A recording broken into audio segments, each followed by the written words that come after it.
प्रस्तुत है श्रीमद् भागवत महापुराण से पाठ। ये पाठ में श्रीमद् भागवत महापुराण के द्वितीय स्कंद के 25वें अध्याय से प्रस्तुत कर रहा हूँ। श्लोक की संख्या है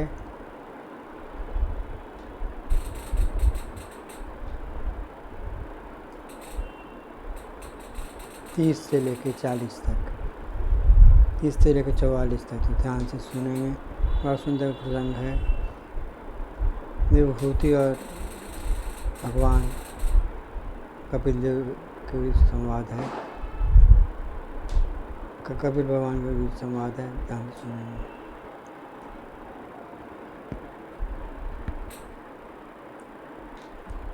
दे तन्मे विजाने हैं तथाहं श्रीहरि सुखं बुद्धेय दुर्बोधं घोषा अनुग्रहात् मित्रवाद नित्यार्थ कपिलो मातुरित्सं जातस्नेहो यन्न तन्वा विजातः तत्त्वाम्नायं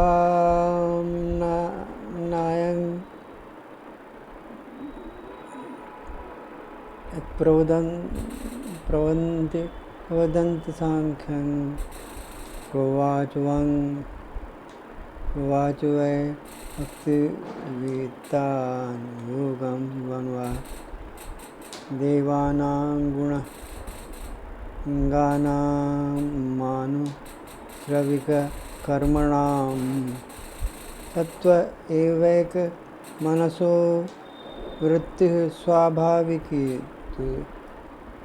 या अनिमित्ता भागवती भक्तिसिद्धैर्गरीयसी जरयत्याशु याकोशं निगीर्णां मनलो यथा नैकात्मतां मे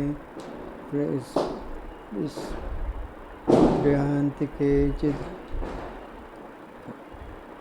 मत्पादसेवाभिरता मदीहा योन्यो नतो भागवतः प्रसज्य भाजन्ते मम पौरुषाणि पश्यन्ति ते ये रुचिराण्यम्ब सन्तः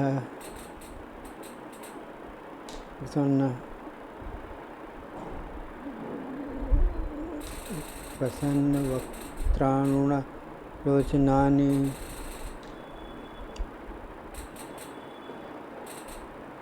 रूपाणि दिव्यानि वरप्रदानि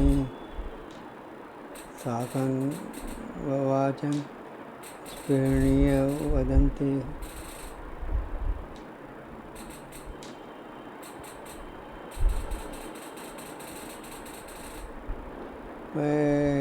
वैर्दर्शनीया वच उदार विलासहासे क्षत वामसुक्ते हतात्मनो प्राणाश भक्तिः अनिक्षतो ये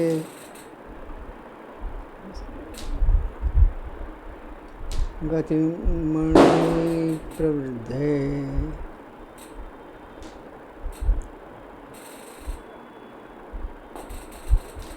अथो विभूतिं माया विनस्ता नैश्वर्यमष्टाङ्गमनुप्रवृत्तं श्रियं भागवतीं प्रास्पृहयन्ति भद्रां परस्य ये ते श्रुवते नुलोके न कर्हि चिन्मत्पराशान्तरूपे न क्षन्ति नो मे मिशोले बिहेति येषामहं प्रिय आत्मा सुतस्य सखा गुरुः सुहृदो दैवमिष्यम् इमं लोकं तथैवामुमात्मानमुभयाविनम् आत्मानमनुयेचेह ये रायः पशवो गृहा विसृज्य सर्वानन्याश्च मामेवं विश्वतो मुखं भजन्त्यनन्या भक्त्या तान् मृत्योरतिवापारये नान्यत्र मद्भगवतः प्रधानपुरुषेश्वरात् आत्मनः सर्वभूतानां भयं तीव्रं निवर्तते मद्वयाद्वापि वातोऽयं सूर्यस्तपति मद्वयात् वर्षतीन्द्रो दहत्यग्नि मृत्युश्चरति मद्वयात् ज्ञानवैराग्ययुक्तेन भक्तियोगेन योगिनः क्षेमाय पादमूलं मे प्रविशन्त्य कुतो भयम् एतावानेव लोकेऽस्मिन् पुंसानिः श्रेयसोदयः तीव्रेण भक्तियोगेन मनोमय्यर्पितं स्थिरम्। अभी आप श्रीमद् भागवत महापुराण के तृतीय स्कंद के 25वें अध्याय से पाठ सुन रहे थे संस्कृत में। श्लोक संख्या की स्थिति 30 से 44 संस्कृत में ये मैंने प्रस्तुत की, बड़ा आनंद आया। अब इसका सरल हिंदी में रूपांतरण ग्रहण करिए और आनंद में सराबोर होइए। प्रस्तुत है, ध्यान से सुनिएगा और आनंद लीजिएगा। प्रस्तुत है, सुनिए।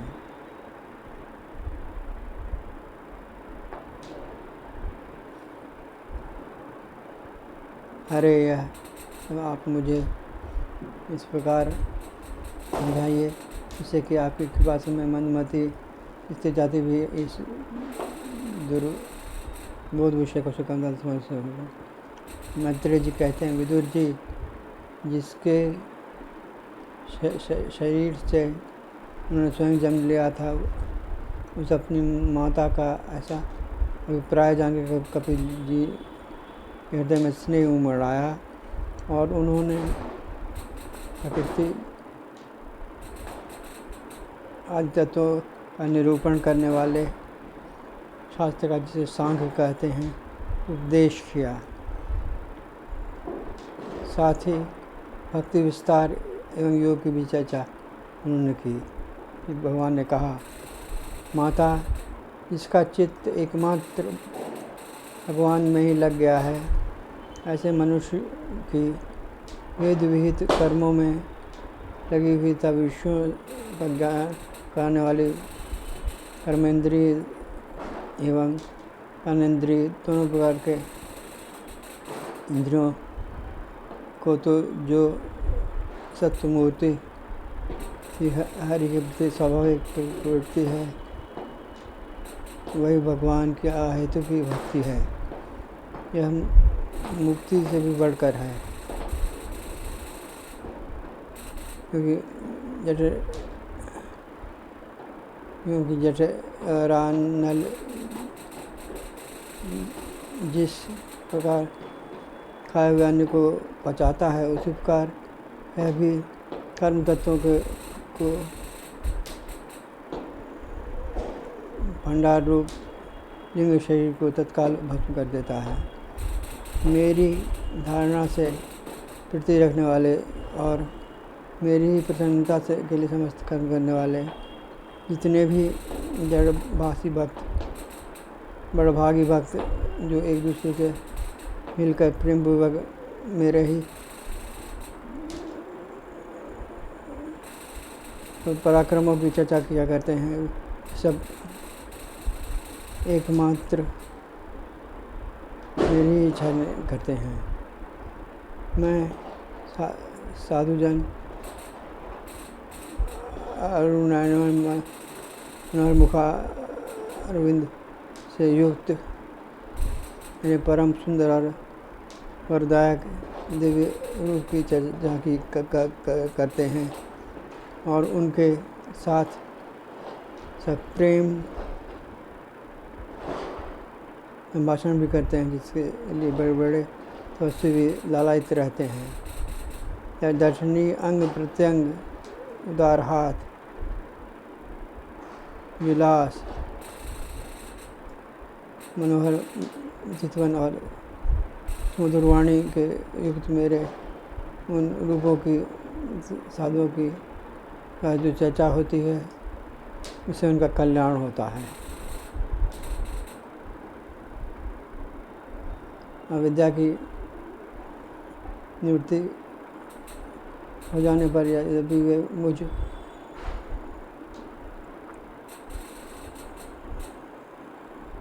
मायापति के सत्यादि लोगों की भोग संपत्ति भक्ति की प्रवृत्ति से पश्चात स्वयं प्राप्त होने वाले अष्ट सिद्धि अथवा वैकुंठ लोक की दी ऐश्वर्य की इच्छा नहीं करते, तथापि मेरे सामने पहुँचने पर उन्हें ये सब होता स्वयं ही प्राप्त हो जाती हैं। मेरे धाम पहुँचने पर जिसका एकमात्र मैं ही प्रिय आत्मा, पुत्र, मित्र, गुरु, सूर्य, इष्ट देव हूँ, तो मेरे ही आश्रय से रहने वाले भक्तजन शांतिमय वैकुंठ धाम में पहुँचकर किसी प्रकार भी इस दिव्य भोग से रहित नहीं होते हैं। उन्हें मेरा कालचक्र ही ग्रस सकता है। माता जी, जो लोग इहलोक परलोक और इन दोनों लोकों को साथ रहने वाले वासना में लिंग देव को तथा वासना में लिंग शरीर से संबंध रखने वाले जो धन, पशु एवं गृह आदि पदार्थ हैं, उन सबको और अन्य संग्रहों को भी छोड़कर अनन्य भक्ति से सब प्रकार से मेरा ही भजन करते हैं, उन्हें मैं मृत्यु रूप संसार सागर से पार कर देता हूँ। मैं साक्षात भगवान हूँ। प्रकृति और पुरुष भी प्रभु तथा पुरुष का भी प्रभु हूँ तथा समस्त प्राणियों का आत्मा हूँ। मेरे सिवा और किसी भी का आश्रय लेने वाले से मृत्यु रूप भय से छुटकारा नहीं मिल सकता है। मेरे भय से वायु चलती है, मेरे भय से सूर्य तपता है, मेरे भय से इंद्र वर्षा करते हैं और अग्नि जलाती हैं तथा मेरे ही भय से मृत्यु और अपने कार्य में प्रवृत्त होता है। योगी जन ज्ञान वैराग्य युक्त भक्ति योग से शांति प्राप्त करने वाले के लिए मेरे निर्भय चरण कमलों का आश्रय लेते हैं। संसार में मनुष्य के लिए सबसे बड़ी कल्याण प्राप्ति यही है कि उसका चित्त तीव्र भक्ति योग के द्वारा मुझ में ही लगा दिया जाए। इसी में व्यक्ति का परम कल्याण है, इसी में व्यक्ति का परम सूर्य है, इसी में व्यक्ति का परम लाभ है। तो बहुत सुंदर बात कही कबीर जी ने, भगवान कबीर ने। उन्होंने कहा कि सब कुछ छोड़कर मेरे में अपने चित्त को लगाने वाले का ही कल्याण होता है। भगवान में अपने चित्त को लगा दिया जाए, इससे बड़ी बात और कुछ हो नहीं सकती है। और कोशिश की करते करते ये सरल नहीं है, लेकिन बार बार मन भागेगा, बार बार पकड़ के मन को लाना है और फिर भगवान के चरणारविंद में लगाना है, इसी में कल्याण है। जीवन में श्री कृष्ण के चरणारविंद में अपने मन को लगाकर और इस आनंद का अनुभव करके कि भगवान से मेरा चित्त लग गया है, और चित्त लगाएं, छूटेगा फिर लाएँ, फिर छूटेगा फिर लाएँ। इस प्रकार लगातार प्रयत्न करने पर मन भी सध जाता है और परमात्मा में मन लगने लगता है। और परमात्मा में मन लगने के बाद संसार की चीज़ें जो हैं वो भी अच्छी लगने लगेगी और उनमें भगवान का दर्शन होने लगेगा, उनमें भगवान की स्थिति बनने लगेगी। भगवान और सब में भगवान ही तो हैं। जो भी अस्तित्व में है उसके अंदर भगवान है, सिर्फ वो अस्तित्व में है। भगवान न रहें तो अस्तित्व नष्ट हो जाता है। इसलिए भगवान का स्मरण करते हुए संसार का कार्य करने से संसार के कार्यों में भगवत प्राप्ति का योग बनता है और आनंद के साथ लक्ष्य प्राप्ति होती है। इसलिए भगवान में चित्त लगाइए और भगवान में चित्त लगाकर उनका स्मरण करके कार्य करिए। आप परम कल्याण होगा, परम आनंद मिलेगा, परम सौभाग्य प्राप्त होगा और परम सफलता प्राप्त होगी। निश्चित बात है, इसे स्मरण में रखिए, इसे स्मरण में बैठा लीजिए। आप सबों से एक विनती है कि यदि आपने मेरा चैनल यानी कविंद्र मिश्र का चैनल सब्सक्राइब नहीं किया तो कृपा करके सब्सक्राइब कर दीजिए। लाइक और शेयर नहीं किया तो लाइक और शेयर कर दीजिए और बेल आइकन को दबाना बिल्कुल नहीं भूलिएगा भैया। बेल आइकन को दबाने से आप मेरे द्वारा प्रस्तुत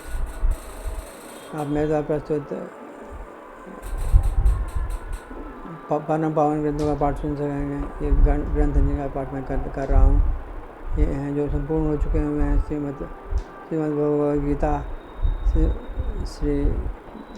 कृष्ण, श्री गोपाल सहस्त्रनाम, श्री विष्णु सहस्त्रनाम, श्री कृष्ण जन्माष्टमी और जो निरंतरता में हैं वो हैं श्रीमद् भागवत महापुराण, श्री महाभारत, श्री रामचरितमानस, श्री गीत गोविंद। इनका श्रवण करिए।